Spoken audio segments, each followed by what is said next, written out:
أستاذ راشد، نمشيو شوية للجار الجنوبي ليبيا، والأستاذ راشد الغنوشي في وقت من الأوقات مدحت دور القذافي في دعم ثورة تونس في مكالمة مع صديقك سيف الإسلام، اللي حسب معلومات معينة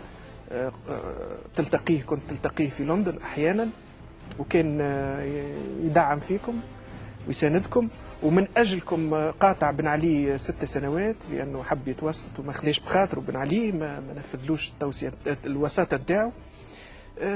يعني القذافي معروف أشرس من بن علي في القمع، وديكتاتور معناها مثال للديكتاتورية، ومع ذلك معناها ظهرت وكأنك هكا تمن به وتمدح فيه لازم التصحيح، وضع الأحداث في إطارها كل شيء باش نصححوه. لازم نصححه. تفضل صحح.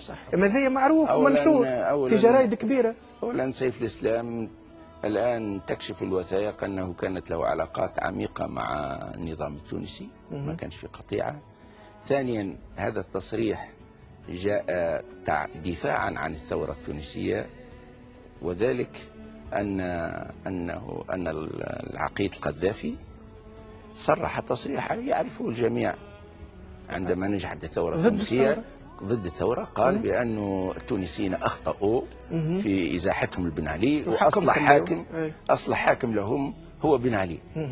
فأنا شعرت بخطر كبير على الثورة، لأنه البلاد الثورة ما زالت يعني في أيامها الأولى، والوضع السياسي يعني هش جدا.